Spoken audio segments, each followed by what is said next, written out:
Bonsoir, pasteur Kevin. Bonsoir, prophète. Comme le pasteur l'a dit, ce n'est pas un culte, c'est un talk show.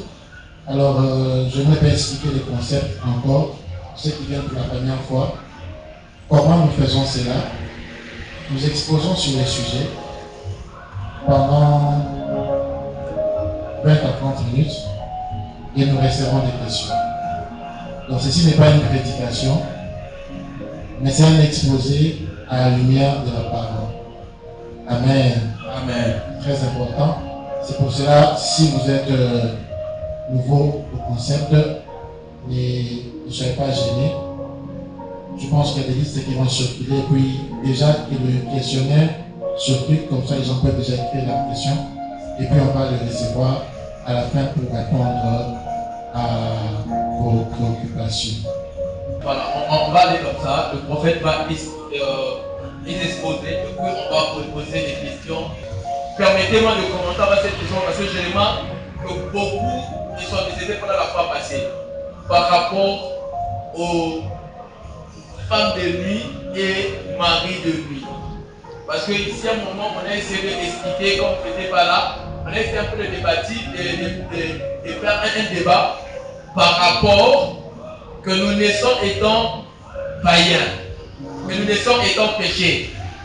Alors, ce qui fait que nous avons des retombées péchés. Alors, la fois passée, vous avez confirmé que tout homme naît avec un mari ou une femme de nuit. Pouvez-vous nous expliquer correctement et bibliquement que est-ce que c'est vrai que tout homme, toute femme, lorsqu'il naît, est-ce qu'il naît avec déjà une femme de nuit et un un mari de nuit? Pouvez-vous vous expliquer? J'ai tellement voulu les répéter, donc je dois entamer les sujets d'aujourd'hui. Mais par rapport à ça, la vidéo est sur YouTube. Je vais faire ça moins facile. La vidéo est sur YouTube. Les 4 points cardinaux du mariage. En fait, c'est Yannick Amos. Toute la vidéo est là. Et il y a toute la précision là-bas. Et aussi, ces messages passent sur Parole TV, je pense, 10 fois la journée. Ça passe, pour suivre cela. Si vous avez raté une réponse, question pour moi d'avancer sur le sujet du jour. Et puis, s'il nous reste du temps, parce que nous allons commencer vraiment en retard. On va finir à 19h, donc nous sommes vraiment en retard. Alors, permettez-moi d'avancer un peu et puis revenir sur ça. C'est vrai que toute la semaine, il ne passe pas un jour sans que je reçoive des questions sur des femmes de nuit, des maris de nuit. Alors, je pense même écrire un livre sur ça pour très bien expliquer la problématique des femmes de nuit et des maris de nuit. Mais ce que je peux dire, ils sont réels. Ils sont plus réels que nous le pensons. Et je répète, j'assume les propos, ils sont la cause principale de tous les divorces qu'il y a dans la vie. Amen. Amen. C'est bon. C'est bon. On peut commencer avec les sujets. D'accord. Alors, nous allons parler des 4 points cardinaux. Je vais faire un résumé rapide. Nous avons dit que pour avancer, pour avoir une direction, il faut avoir une boussole. La boussole indique d'abord le nord. Notre nord, dans les 4 points cardinaux, c'est le spirituel. Si tu veux te marier, tu vas penser au spirituel. Là, c'est le nord. Le sud indique la famille. Lorsqu'on voit la famille, on voit la belle famille, on voit tout ce qui vient avec la famille. Et nous avons dit que l'est, c'est l'homme avec un H pour la femme. Et l'ouest, c'est les finances. Ces 4 points sont des points qui vont permettre à ce que vous ayez un mariage épanoui si vous les maîtrisez. Et ce sont des 4 points, si vous les négligez, vous pouvez aussi échouer. Amen. Alors, la fois passée, nous avons parlé de la spiritualité. La spiritualité, le point qui a créé beaucoup de polémiques. Et nous avons énuméré 2 vérités. La première vérité, nous avons dit que on ne cherche pas une femme. On ne cherche pas une femme, mais on la retrouve. La preuve en est dans Genèse. Adam, lorsqu'il s'est réveillé, Il a dit, voici, cette fois, l'os de mes os. Il a retrouvé son os. Il n'a pas cherché la femme, il l'a retrouvée. Mais avant ça, il était dans un profond sommeil. Donc ça veut dire que tout ce qui s'est passé dans son sommeil, il n'était pas conscient. On a arraché de sa côte la femme, et puis il devait retrouver maintenant sa côte. Donc on retrouve la côte, et la femme, on ne la cherche pas, mais on la retrouve. La deuxième vérité, nous avons dit, les célibataires n'existaient pas. C'est cette vérité qui a créé tous les problèmes des maris de nuit, des femmes de nuit, tout ça. Parce que le premier homme qui est venu sur terre n'était pas célibataire. Il était marié, la preuve en est, la femme était en elle. Mais sauf qu'il ne savait pas. Et toujours dans Genèse, vous allez voir que Dieu a tiré Ève d'Adam. Il n'a pas créé Ève de la poussière comme Adam. Elle existait déjà en Adam. Et Adam aussi, Ève aussi qui est venue, elle n'est pas venue de sa famille, elle est venue, déjà elle était la femme de quelqu'un. Donc Ève, quand elle était créée, automatiquement elle était déjà mariée. C'est pour ça que nous avons dit que les célibataires n'existaient pas.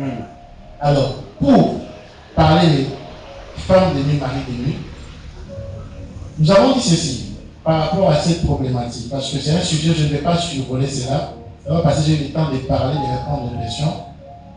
Nous avons dit que l'homme qui naît avec femme de nuit, ou la femme qui naît avec mari de nuit, le parent, s'ils ont la révélation, c'est ça qu'il fallait ajouter, dès la naissance, ils peuvent casser ces mariages. Les parents ont ce pouvoir s'ils ont la révélation.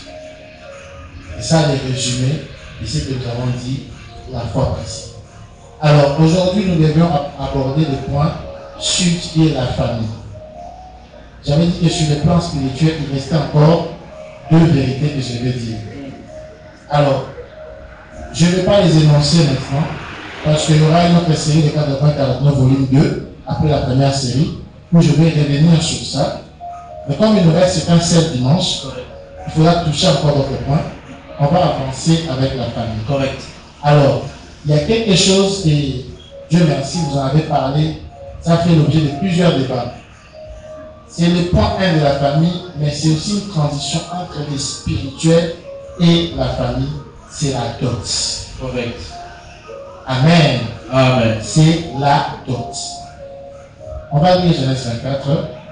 On va lire la Bible. On peut lire la Bible. Genèse 24. Genèse 24. Je pense que j'ai fait des résumés pour mettre tout le monde au même pied. Genèse 24. Genèse 24. La première fois que quelqu'un a donné une dot à la Bible, c'est dans Genèse 24. C'est Abraham qui a donné la dot pour son fils Isaac. Je vais lire ça, il n'y a pas de problème. Quelqu'un m'a dit qu'il fallait que j'aie une Bible en papier. Si ça passe à la télé, je m'excuse déjà pour cela. Prochainement, j'aurai une Bible en papier. Comme ça, on pourra aussi ne pas choquer la théologie de certains. Genèse 24, à partir du premier verset. Vous lisez? Je lis. Vous lisez? Ok. Genèse 24. À partir du premier verset.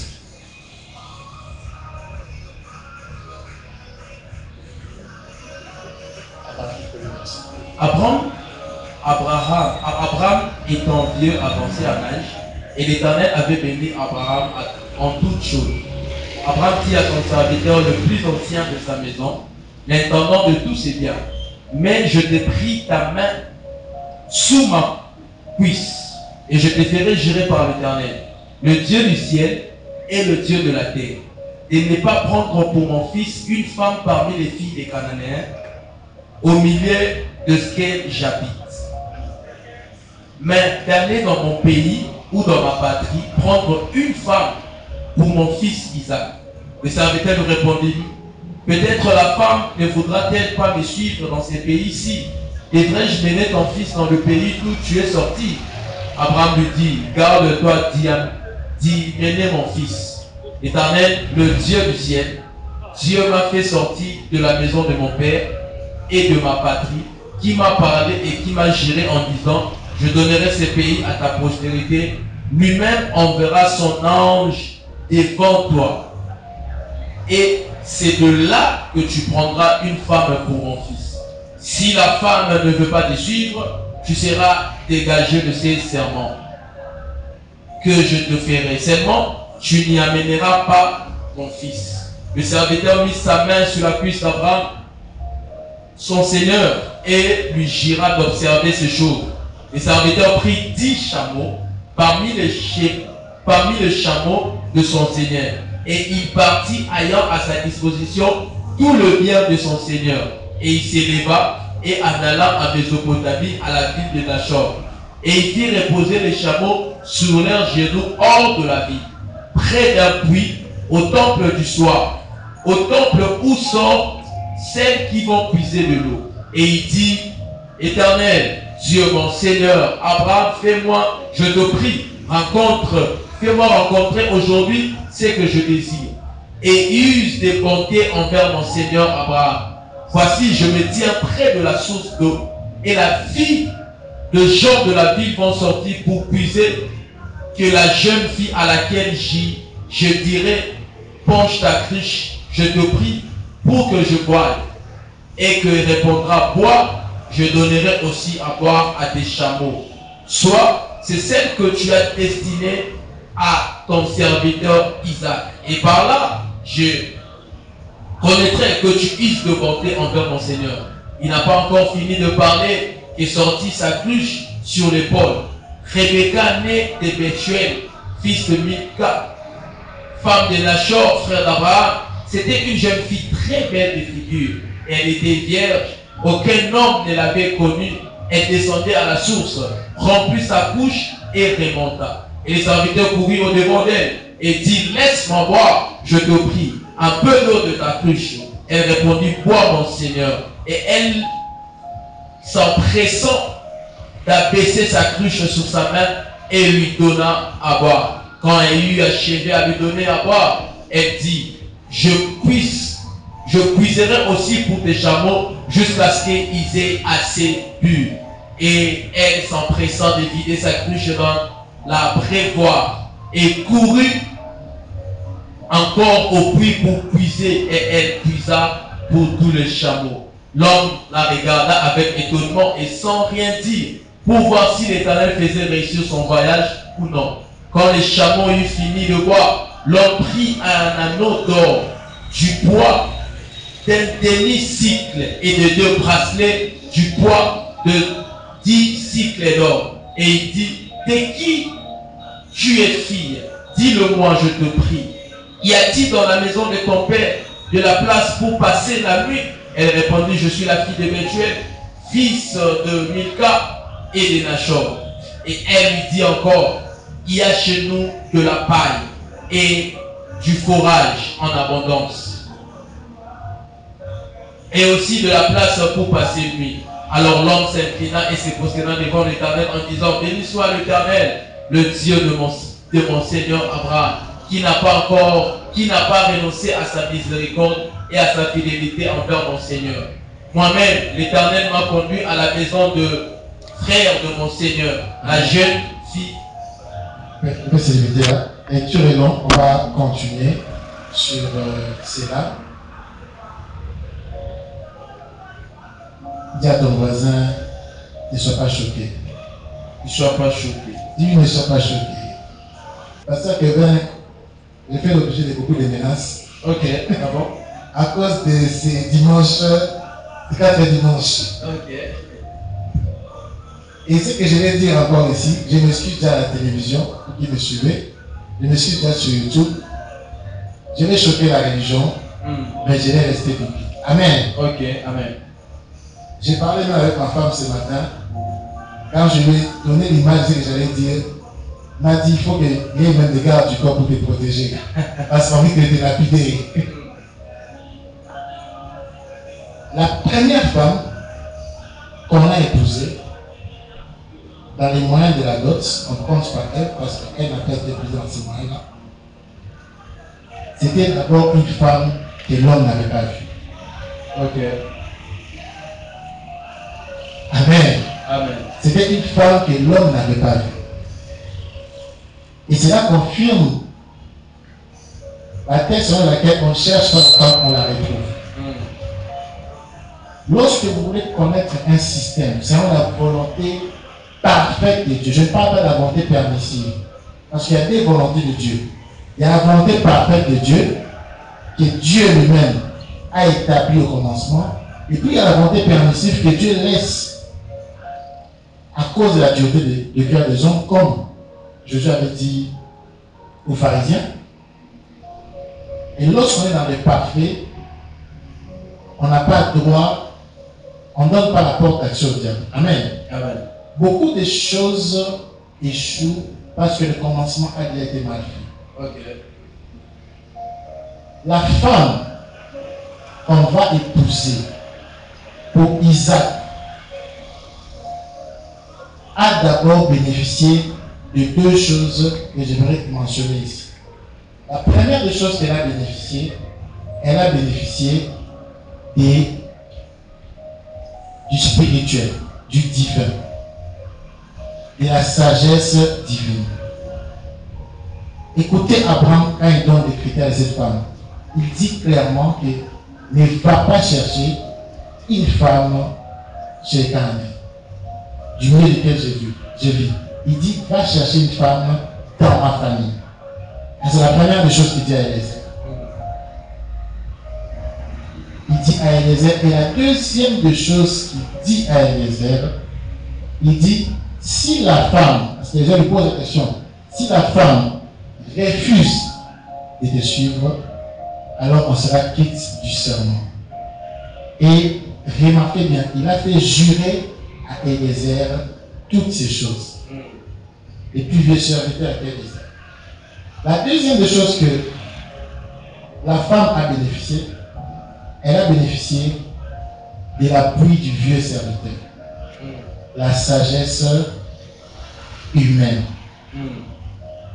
La sagesse divine et la sagesse humaine. Abraham n'a jamais dit à Eliezer comment il allait détecter cette femme-là. Okay. Il n'a jamais dit. Il a seulement donné les périmètres dans lesquels il fallait opérer. Il a donné des interdits. Mais il n'a jamais dit comment il allait choisir cette femme-là pour Isaac. C'est Eliezer maintenant, les plus vieux. Et la Bible ne mentionne pas un détail par hasard. Il est le plus vieux de tous ses serviteurs. Ça veut dire qu'il avait l'expérience. Il avait pour Dieu le Dieu de son chef Abraham. Lui aussi, il faisait toutes choses qu'Abraham faisait. Contrairement à l'autre, Eliezer a traîné avec Abraham. Il a appris les ABC de la foi. Il a appris l'intimité de cet esprit avec Abraham. C'était un homme hautement spirituel, mais en même temps très sage. La première femme qu'on a choisie pour quelqu'un, la première dot qu'on a donnée, a d'abord bénéficié de ces deux bases. Et la troisième des choses que vous remarquerez, la femme qu'il est parti chercher, il n'est pas parti main vide. Et vous allez voir, si nous avons fini les chapitres, vous allez voir qu'on a amené des présents et aux parents et à la femme. C'est ça la dot. La première dot qu'on a versée dans la Bible. Alors, la dot, elle est biblique. Oui, elle est biblique. Parce que le premier mariage que Dieu a orienté une personne d'aller chercher la femme, on ne parle pas d'aller avec parce qu'elle était déjà là-dedans, j'ai expliqué cela. On parle d'un mariage qu'on est parti prendre une femme et l'amener vers son épouse, comme se passe tous les mariages actuellement. On parle d'abord chercher la femme et puis on l'amène chez son homme. Ça suivi cette procédure. Et il y a autre chose. Abraham a payé la dot d'Isaac. Je sais que là, ça va créer polémique. Abraham a payé la dot d'Isaac. disons, le papa a payé la dot pour son fils. Oui. J'ai bien dit, Abraham a payé la dot d'Isaac. Je sais que ça va créer polémique sérieusement, parce que même le matin, quand je parlais avec quelqu'un, il me disait non, tu vas décourager les hommes à ne pas travailler. Je vais expliquer dans quel contexte c'est passé. Abraham a payé la dot d'Isaac. Écoutez maintenant pourquoi Abraham a payé la dot d'Isaac. Il a voulu se rassurer qu'il n'y ait aucune infiltration spirituelle d'un Dieu étranger dans ce qu'il va donner comme dot pour son fils. Ok. Parce que Isaac signifie quoi? Isaac signifie héritage. Parce que dès que ton héritage est infiltré, c'est là que tu vas démarrer de donner pas de mari. Ok. Parce qu'il y a une infiltration. Si ton héritage est pur, si l'argent est pur, tout est purifié, le diable ne va pas être infiltré. Ok. Et quand vous voyez Eliezer partir, il a donné des choses qu'ils ont aimées. Très important. Tu ne viens pas donner la dot qu'on n'aime pas. Ok. Tu dois donner la dot que les gens aiment. Ok. Si les gens aiment les groupes électrogènes, tu vas leur donner ça. Ok. Si les gens aiment les plasmas, tu vas leur donner ça. Ah bon? Si les gens aiment les avions, tu vas leur donner ça. Ok. À moins que tu ne veuilles pas, quand tu changes de famille, mais si on te dit donne ça, donne ça. Ok. Tout ce que vous êtes entendu, tu dois donner afin qu'ils soient réjouis.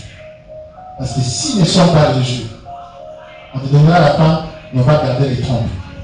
On te donnera la femme, mais on va garder certaines parties du corps spirituellement. Elle part, mais vous n'enfantez pas. C'est pour ça que la dot, c'est la frontière entre le spirituel et la famille. Ce sont les bases que je vais poser sur la première dot. Ok. Alors, avant que je prenne les questions, parce que j'ai introduit les sujets de la dot.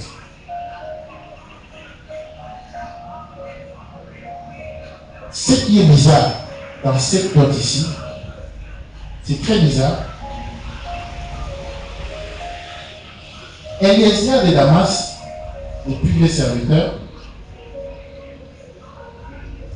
avant de parler à la femme, il a d'abord épuisé tous les signes spirituels avant de parler à la femme. Ok. Quand bien même, dans la procédure, dans la religion, la dot précède le mariage de devenir religieux, mais dans le spirituel, Dieu précède la famille. Ok. Parce qu'il fallait que le Saint-Esprit donne son accord avant qu'il parle à la vie. Dans le spirituel, l'ordre est renversé. L'ordre qu'on vit actuellement n'est pas l'ordre primaire. Ok. Mais sauf que dans les visibles, pour la cérémonie, pour les photos, pour tout ce que vous voulez, on prend d'abord la famille, tu donnes ta femme, et tu vas faire un mariage religieux. C'est pour ça qu'on appelle ça religion, on appelle pas ça spirituel. Parce que dans le spirituel, quand Dieu approuve, c'est au même moment qu'avec la famille. C'est pour cela, pour déjà répondre à une question, quand on fait la dot, et que Dieu approuve, tu peux prendre ta femme. Mais il faut que Dieu approuve. Il faut qu'il y ait un ambassadeur de Dieu. Je ne parle pas de la fête. Je ne parle pas de la cérémonie. Je ne parle pas de l'église. Je parle du spirituel. Ok. Ne confondez pas la religion et le spirituel. Ne confondez pas l'église et le spirituel. Ne confondez pas les bâtiments et le spirituel. Je parle bien du spirituel. C'est ça mon introduction. Ok. C'est le papa qui paye la dot. Mais cela n'annule pas que l'enfant peut aussi payer la dot. Et je vais expliquer un peu. Ok, c'est la question. Maintenant, dans le temps actuel, où c'est l'enfant lui-même qui paye sa dot, il est dans la logique du mariage, de la dot, où nécessairement nous devons rentrer dans ces contextes où le papa ou soit les parents doivent payer pour nous la dot. Quand lui-même il paye, il est dans la logique, soit il est dans le bien, il fait bien, ou il doit attendre nécessairement selon le contexte de la Bible. Lorsque j'ai parlé d'Abraham a payé la dot d'Isaac, j'ai bien expliqué le pourquoi. Abraham a pris la dot d'Isaac parce qu'il ne voulait pas qu'on infiltre cette dot. Il s'est rassuré de ça. Okay. Isaac, bien qu'il était déjà âgé, mais il n'avait pas la même maturité spirituelle ou l'intimité avec Dieu qu'Abraham. Vous voyez, c'est un contexte purement spirituel et divin. Alors, la dot n'est pas d'abord l'argent ou les biens que tu donnes. C'est l'esprit qui est derrière ces biens. La dot est spirituelle, elle n'est pas matérielle. C'est un échange d'esprit. Parce que souvenez-vous, Satan réclamait Pierre parce qu'il y avait une connexion entre les ancêtres de Pierre et Pierre. Il fallait d'abord enlever cet esprit-là. L'esprit qu'il y a derrière la dot, c'est ça qui est le plus important. L'homme actuellement, pourquoi il doit payer sa dot et pas Abraham? Parce que l'homme doit faire preuve de maturité et spirituelle et matérielle. C'est un indicateur. On ne parle pas d'Isaac qui était un héritier. Ça veut dire que ce qui était Abraham était forcément Isaac. Vous voyez la différence? Et tout le monde le savait. Ça ne souffrait d'aucune contradiction. Abraham n'a pas besoin d'un testament. Tout le monde savait que ce qui est Abraham est à Isaac. Vous voyez?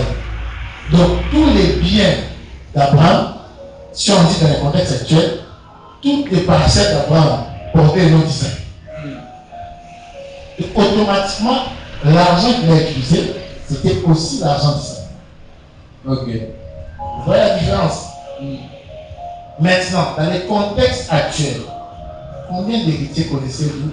Des familles riches comme était Abraham, où tout ce qui appartient aux parents appartient à l'enfant. L'enfant doit prouver qu'il est capable de prendre soin de sa femme. Parce que si on lui paye la dot et que lui ne sait pas prendre soin de sa femme, il va rester dans une maison avec un loyer qu'il ne pourra pas payer. Donc, il doit payer sa dot. Disons, l'homme doit payer lui-même sa dot. Je ne sais pas si les questions sont prêtes. Et ce n'est pas une contradiction. Voilà. Disons, la dot doit être payée dans son entièreté. Oui, sans retrancher la main et le cas. Maintenant, dans le cas où l'homme donne une partie et la famille accepte,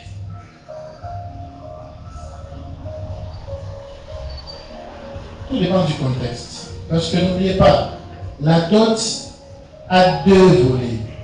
La dot a un volet spirituel, mais aussi il y a un volet culturel, aussi je peux dire familial. Il y a des généralités qu'on doit observer dans la dot, mais il y a des particularités. Est-ce que la femme, c'est une femme qu'on avait déjà embauchée pour la prendre? Est-ce que c'est une femme où il n'y avait pas d'abord des relations avant? Tout dépend du contexte. Mais la dot doit être donnée dans son entièreté et ça n'est pas discutable. Discuter, ça veut dire négocier dans le sens que les autres acceptent. Par exemple, ils vous ont dit 20 vaches, vous avez fait 15 vaches, mais qu'eux acceptent et qu'ils disent que ce n'est pas une dette. C'est le total qu'ils ont accepté et là vous donnez. Parce qu'ici vous avez vu que Eliezer n'a pas discuté. Ok, merci. Je veux lire, il y a 3 questions, on va aller l'une après l'autre.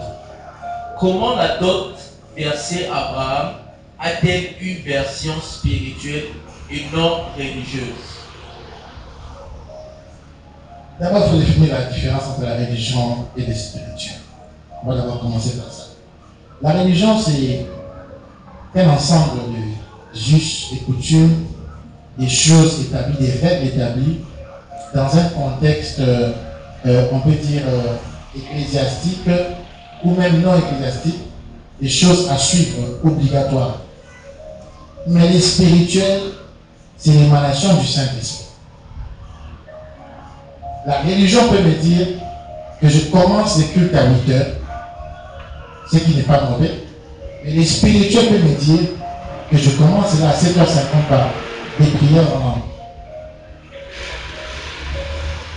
Alors, la portée spirituelle se trouve au niveau que Eliezer a interrogé le Saint-Esprit avant de passer à l'action. Automatiquement, le Saint-Esprit a intervenu. Il a dit que la fille qui va amener de l'eau est pour moi et pour mes chameaux. Il a demandé un signe, il est entré en connexion avec le spirituel. Et cela s'est accompli. Automatiquement, cette dot a une portée spirituelle. Non religieuse, pourquoi Eliezer n'a pas marché selon un canevas XYZ.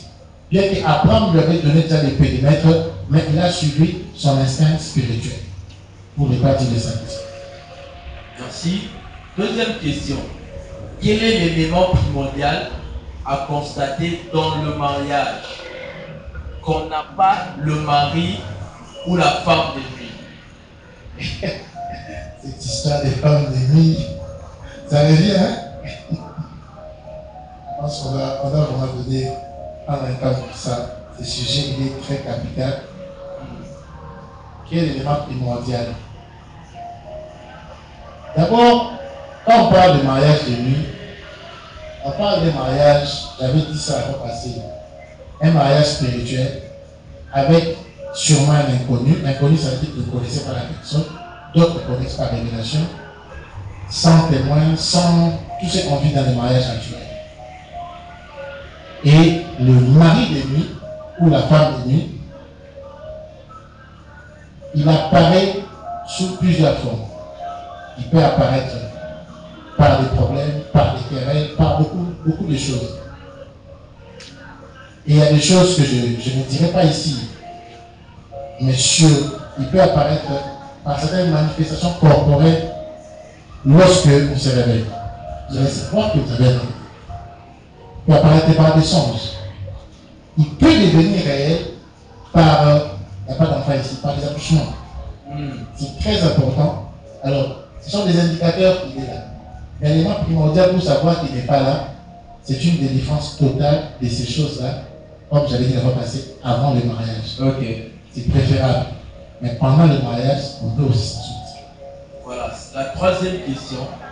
Le mariage doit être honoré de tous. À qui s'adresse le tous? La Bible dit que le mariage soit honoré de tous.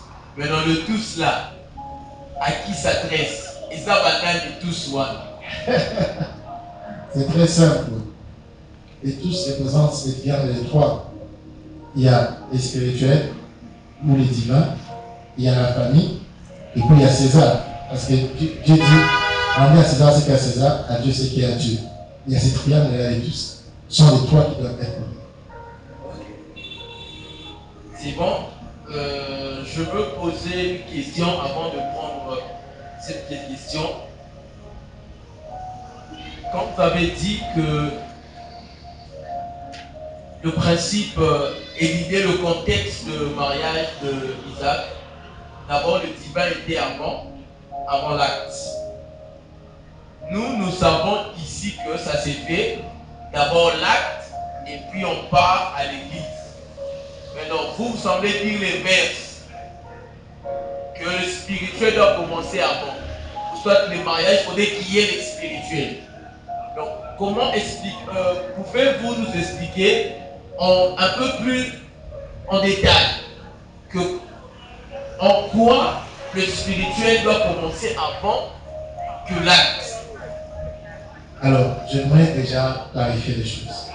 Quand je dis le spirituel doit précéder l'acte de la dot, je ne dis pas que la bénédiction du pasteur, prêtre,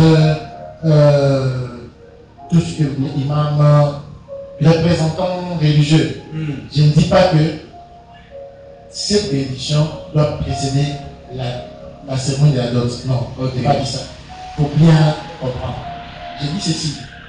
Avant d'aller vers cette femme-là, dans sa famille pour verser la dot, il faut déjà se rassurer spirituellement que Dieu est en train de faire un travail pour ces mariages-là. Ok. Voyez. il doit approuver cela. Parce que lorsqu'il approuve cela, les choses deviennent plus faciles dans la dot. Ok. Mais beaucoup sont allés, quand il dit approuver, je ne parle pas des prophéties d'abord. Je suis prophète, mais j'insiste encore, la plus grande erreur que beaucoup commettent, c'est ne se baser que sur la prophétie pour le choix du conjoint. Ok. On ne se base pas que sur la prophétie. Si c'était le cas, on ne trouverait pas des prophètes avoir des problèmes dans leur vie. Ok. Si c'était le cas, on ne trouverait pas des pasteurs, des hommes de Dieu se tromper parfois. Si c'était le cas. Donc on ne peut pas se baser que sur ça. C'est très important. Je ferme la parenthèse. Il faudra que les deux soient associés. Eliezer a associé le Saint-Esprit. Il a approuvé immédiatement les parties de la dot. Correct. C'est pour dire que ceux qui disent que la dot suffit sans l'intervention d'un représentant de Dieu, ces versets prouvent clairement qu'il y avait un représentant de Dieu, mais il n'était pas visible, c'était le Saint-Esprit. Correct. Il était représenté, il était là-bas, parce que c'est lui qui avait là-bas. Il doit être là dans toutes les circonstances. Alors, sur la manière de faire, là, je n'impose pas parce que moi je peux dire ce que la Bible dit. Si dans votre culture, votre église, vous faites des choses de façon X, de façon Y, là c'est vous. Mais si quelqu'un amène un pasteur dans la cérémonie de la dot et qu'après la dot, il bénit les deux couples, il n'a pas tort. Il est dans la parole de Dieu. Correct. Parce qu'on n'a pas dit qu'il faut, parce qu'il y a des témoins. Déjà là, il y a des témoins. Et puis il peut même s'amener avec des bourgmestres s'il veut. Tous les témoins sont là. Il peut les faire. Mais il n'y a pas de problème en présence. Ok. Tu ne peux pas considérer même l'option d'épouser un païen. Tu ne peux même pas rêver de ça. Ça ne peut même pas te traverser à l'esprit. Et quelle est notre religion? Tu ne peux pas. Tu ne peux pas. Parce que quelle est la foi qui sera dans notre maison? Ok. Dieu, c'est un Dieu jaloux. Notre Dieu, on ne mélange avec personne. Notre Dieu, il est un et exclusif. La différence entre Jésus-Christ et les faux dieux, Jésus-Christ, il est un et exclusif. Il n'est pas mélangeable. Donc, lorsque vous voulez vous marier, lorsque vous voulez établir un choix, ou bien lorsque vous sentez qu'il y a trop de gens qui vous proposent d'autres religions, voyez clairement que c'est le diable qui veut vous jouer un sale tour. C'est pas moi, c'est la Bible.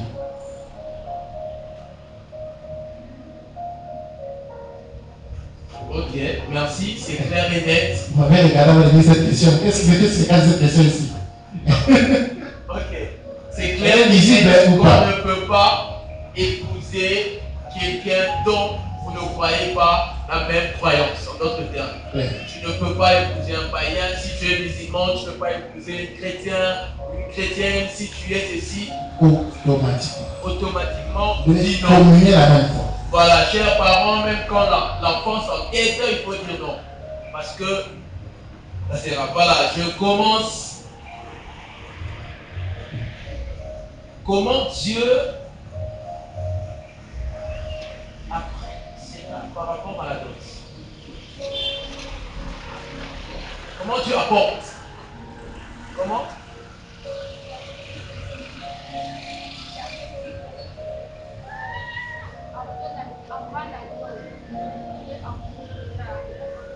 Ah, ok.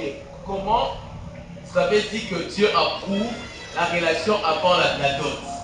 Maintenant, comment expliquez-vous cela? C'est ça, non?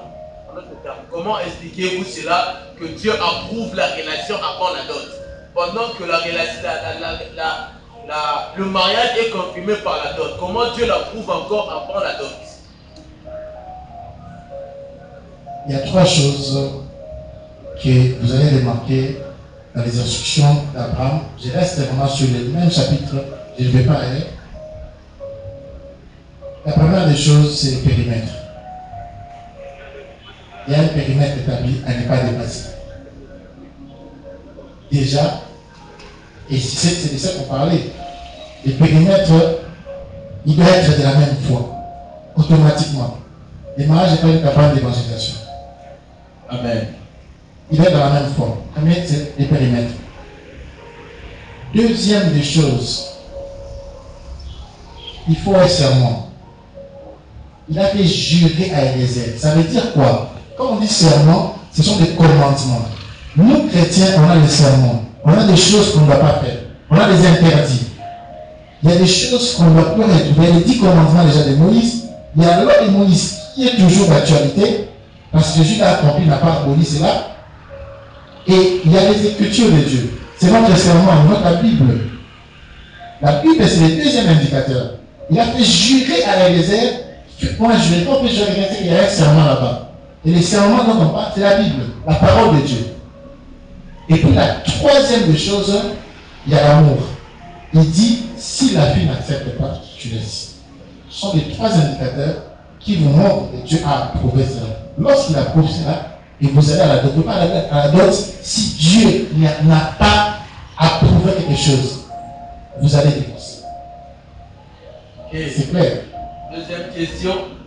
Si l'un de conjoint est contrôlé par mari de nuit ou femme de nuit, ces mariages seraient-ils un problème? Oui, parce que j'avais dit la fois passée, on ne peut pas se marier si on ne chasse pas les maris de nos femmes de nuit. Okay. Parce que devant les hommes, vous vous mariez à 2, mais dans les spirituels, vous serez à 4. Okay. Même à 5, même à 10. Parce qu'il y a des polygames de nuit aussi. On en parlait dans le temps de délivrance. Okay. Il y a des polygames de nuit. Et je vais démontrer dans la Bible les types de polygames de nuit. Ok. Voilà. Troisième question. Refuser une relation après la dot est une forme de divorce? Oui, c'est un divorce. Comment savoir que Dieu approuve une relation ou le mariage? Je viens de répondre à cela. Les 3 indicateurs qu'Abraham a donné. Le périmètre, il doit rester chrétien. Le serment, la Bible. Troisième, l'amour. Il faut qu'il y ait l'amour. Périmètre, la Bible, L'amour. l'amour. Si simple que ça. Très simple. Parce que souvent, on se marie mal parce que nous avons un périmètre qui n'est pas le nôtre.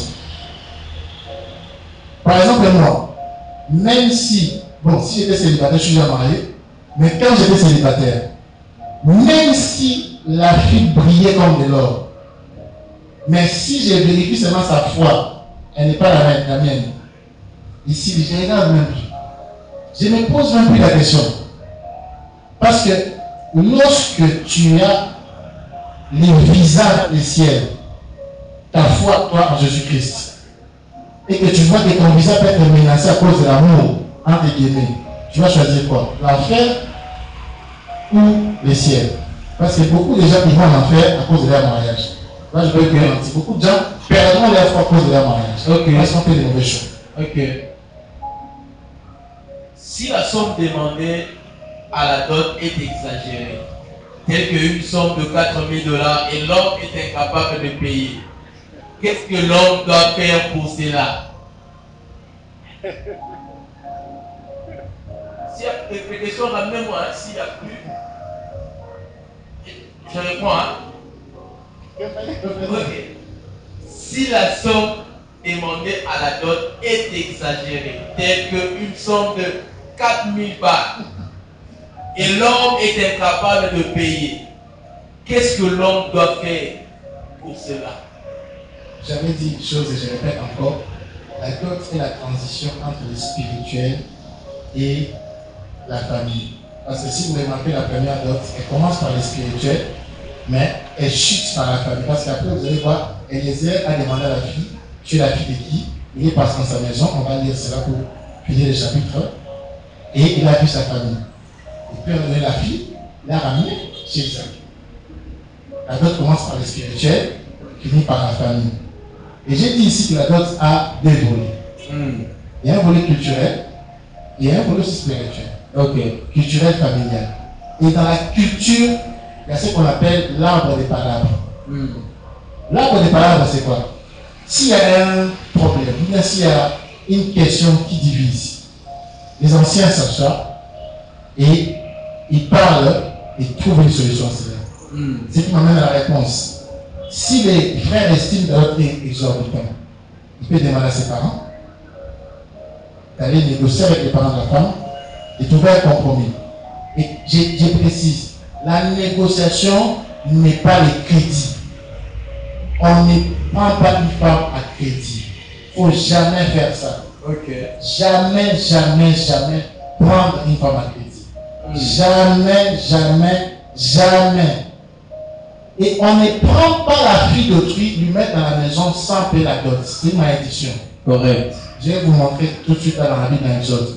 On ne prend pas la fille d'autrui, lui mettre dans la maison sans payer la dot. On ne fait pas ça. Beaucoup de gens qui souffrent, qui viennent chez moi, je pose la première question, est-ce que tu as payé ta dot? Et quand tu vois un moment, c'est dire, je n'ai même pas prié, je vais seulement te dire, va régler cela.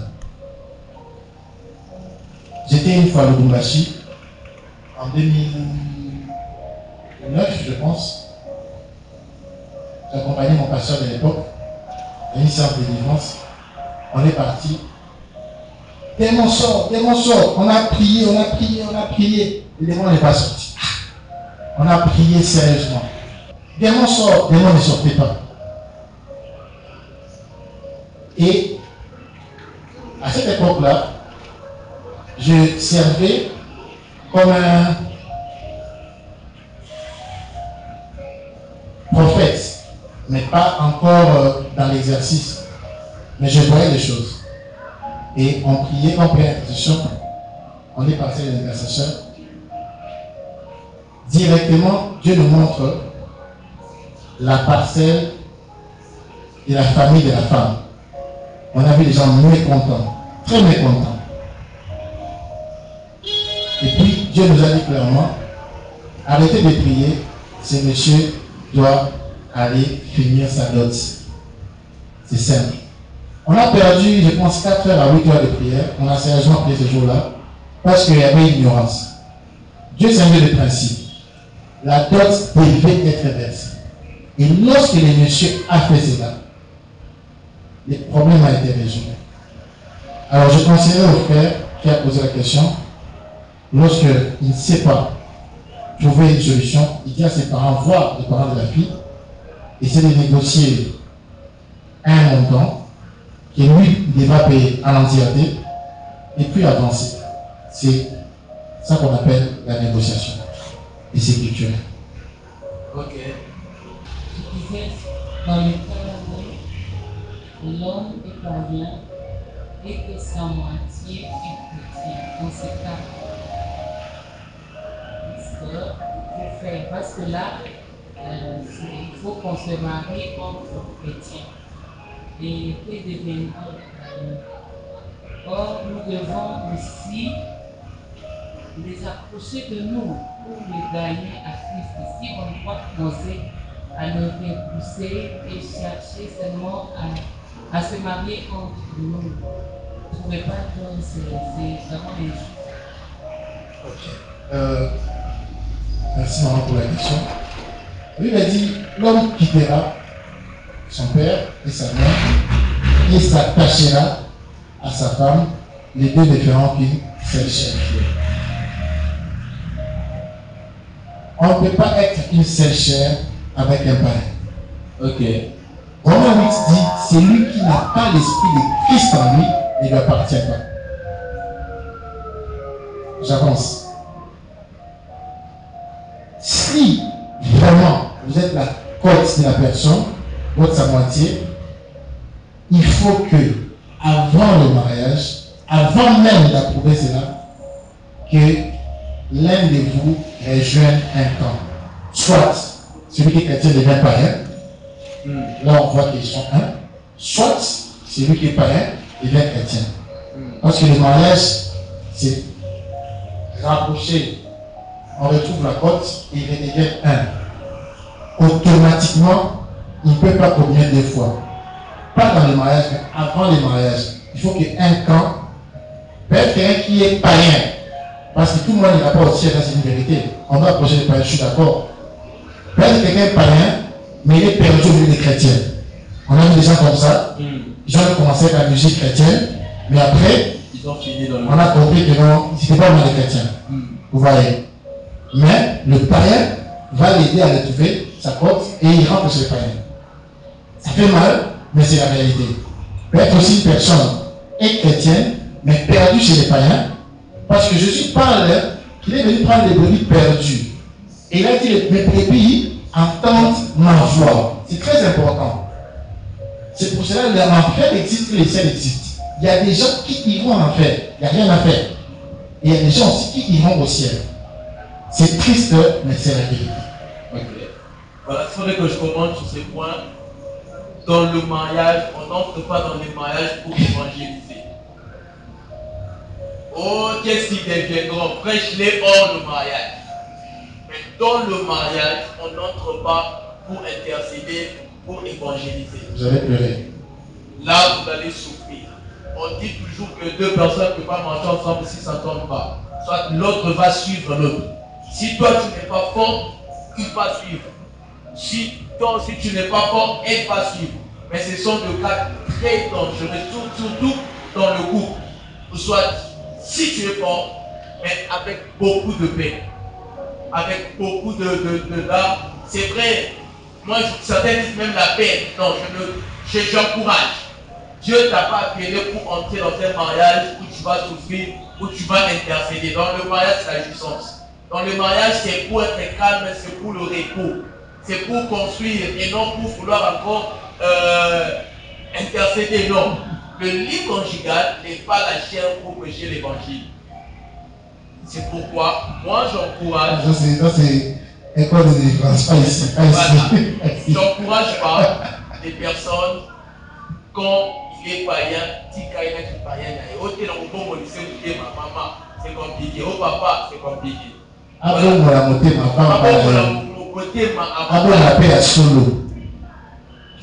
Comment savoir si cet homme est réellement l'homme de sa vie? Quels sont les signes? C'est simple. J'en parlerai au point est quand on parlera de l'homme, mais je peux déjà répondre à cette question. Adam a donné la réponse. L'homme de ta vie, tu vas sentir que tu proviens de lui. Ok. C'est ça. C'est vrai que c'est simple. Tu vas comprendre que tu proviens de lui. Ok. Et la femme de ta vie, tu vas comprendre qu'elle provient de toi. C'est simple. Ok. C'est très simple. Il n'y a pas de signe. Comment? On a le oui, j'ai en profondeur.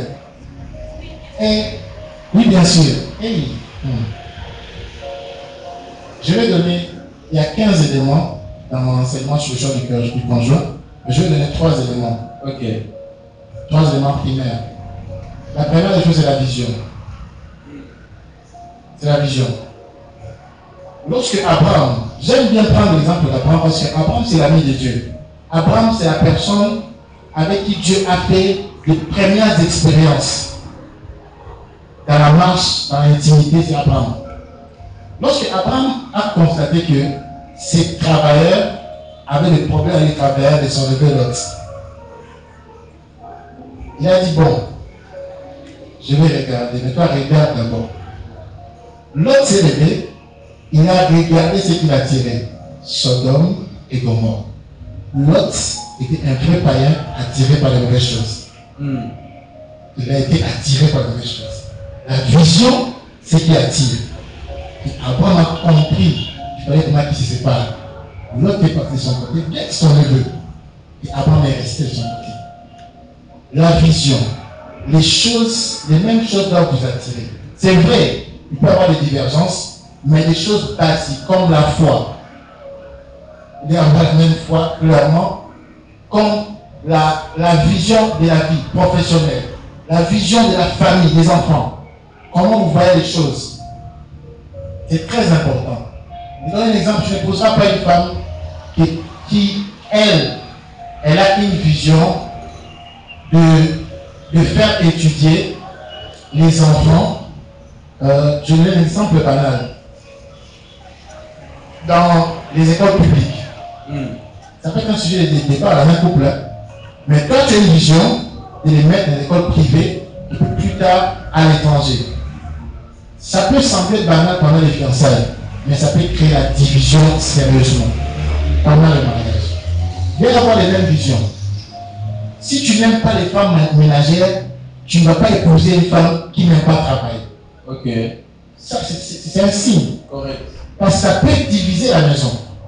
Ça, c'est la vision. Vous devez voir les choses de la même façon. Si tu es appelé au ministère, tu n'es pas obligé d'épouser un pasteur aussi. Mais tu dois épouser une femme qui comprend que être la femme d'un homme de Dieu, c'est partager cet homme avec tout le monde. Correct. Ça, ce sont des choses qui peuvent diviser. Je donne juste un exemple, la vision. Si tu as la vision que la moitié de ton salaire doit partir chez ta famille et que ta femme pense que tous les salaires doivent rester à la maison et que tu ne dois pas aider ta mère, vous avez déjà un grand déficit de vision qui va vous diviser. Correct. Ce sont des choses comme ça qui peuvent diviser. Voilà. Si tu as une vision, je parle encore un exemple, que chez toi, tu peux héberger tes petites soeurs, petits frères, et que ton mari n'aime pas trop ça, ne l'épouse pas. Voilà. Ne l'épouse pas. Ça, ce sont des choses, la vision. Deuxième des choses, la provision. Si tu ne supportes pas la souffrance, ma soeur, tu ne peux pas être la côte d'une personne qui a beaucoup de promesses et qui vont t'accomplir dans 20 ans. Ok. J'ai parlé. Comment savoir que ça s'accomplit dans 20 ans? Tu vas me poser la question. Si tu es quelqu'un, ta nature, parce que tu peux tromper tout le monde, mais tu ne peux pas te tromper toi-même. Tu sais que toi, vraiment, le manque d'argent, tu ne supportes pas ça. Toi, tu aimes vivre dans une vie de pacha. Tu n'aimes pas être commencé petit, toi, tu aimes. Et que tu vois un homme, tu es totalement amoureux, mais cet homme est l'inverse opposé de ce que toi tu aimes. C'est que ce n'est pas ta porte, ne t'embrouille pas. Ne t'embrouille pas. Parce que les finances, ça joue beaucoup. Les finances, ça joue aussi. La provision. Et j'avais dit vision, foi, provision. On est trois déjà. C'est bon déjà pour un exemple. Correct. Je bénis Dieu pour ce point, si je peux commenter par rapport à la vision. Moi, Dieu ne m'a pas parlé la femme de ma vie. Je crois qu'on a partagé ici. Moi, Dieu ne m'a pas dit. Et non plus, je n'ai pas voulu que Dieu me dise. Je proposais à Dieu. Mais il y a une conviction qui est venue dans mon cœur étant qu'on était comme ça et qu'elle était la femme de ma vie. Donc, ce n'est pas un signe. Mais j'ai compris, elle était capable de supporter mon appel. L'un de signes qu'aujourd'hui je suis convaincu que ma femme que je suis avec, c'est la femme de ma vie parce qu'elle accepte mon appel. Ma femme, quand j'ai fini le travail, je pars avec les amis, elle n'aime pas. Ma femme, quand je demande autre chose, elle aime. Mais quand il s'agit de choses de Dieu, même quand je l'écris que non, voilà, écoute, vous ne savez pas, on me dit maintenant que je dois aller prêcher. Tout à fait d'accord. Quand le ministère me fait pleurer, elle pleure avec moi. Et quand ça marche, elle est avec tous les combats. Pourquoi même à l'époque, quand on était en avait des rédactions, c'est elle se poumonnait, on était encore sorti que c'est comment ça sera, tu vas t'inquiéter comment elle prend ce... Quand je prêche, jusqu'aujourd'hui, si vous observez, pour ceux qui nous connaissent, quand je prêche, elle stresse plus que moi.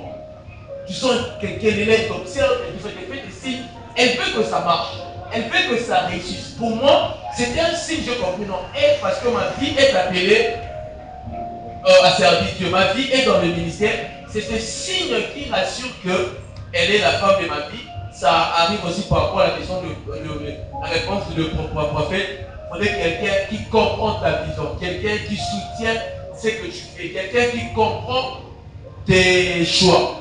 Deuxième question, comment peut-on faire pour le choix du conjoint selon nous le chrétien? Comment on peut faire pour le choix du conjoint selon nous le chrétien? Je pense que j'ai répondu à ça, non? Voilà, rapidement. J'ai parlé du périmètre. Du périmètre. Je savais que tu vas rester chrétien. Rester chrétien, faire le choix que entre nous les chrétiens. Oui, et si jamais vraiment que vous pensez que votre mari ou votre femme est perdu chez les païens, il faudra prier vraiment que, avant même de commencer, qu'il soit un vrai chrétien. Donc, il faut toujours mettre ces éléments-là. Et troisième des choses, On a dit la parole de Dieu, les sermons. Les serments, la parole de Dieu. Donc, périmètre, les serments, la parole de Dieu. Il faudra que la parole de Dieu soit vraiment le centre de ton choix. Et troisième des choses, la parole de Dieu, troisième des choses, nous avons parlé de l'amour. Parce que l'amour dont je ne parle pas du coup de foudre ou de la séduction. Il y a une différence entre la séduction et l'amour. La séduction est temporaire, mais l'amour est éternel. Tu peux rencontrer quelqu'un qui te séduit aujourd'hui, mais c'est pour un temps. Après, tu vas te lasser. Mais l'amour, c'est 1 Corinthiens 13. Quand tu lis ça, tu comprends que c'est là l'amour. Ok. Une relation à distance peut réussir.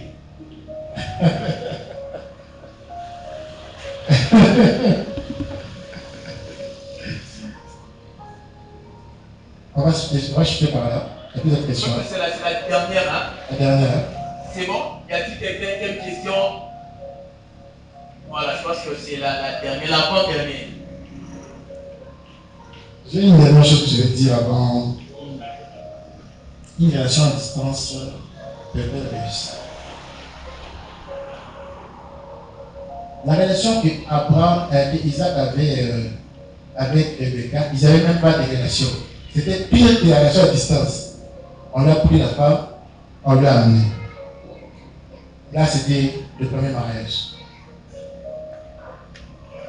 Déjà dans ce contexte-là, c'est pour dire que la Bible n'interdit pas de relation à distance. Il n'y a pas une interdiction formelle.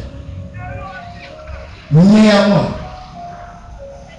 que ce soit à distance, que ce soit en réel, il faut que les trois choses-là soient réunies. Périmètre, le serment, la Bible et l'amour. Quand ce sont les indicateurs, tu vois qu'il y a la volonté de Dieu, c'est aussi possible d'épouser une personne que tu as rencontrée à distance. Mais attention, il faudrait que tu rassures que tu as ton Abraham, que tu as ton Eliezer de Damas pour créer ces mariages-là qui s'aboutissent sur la volonté de Dieu.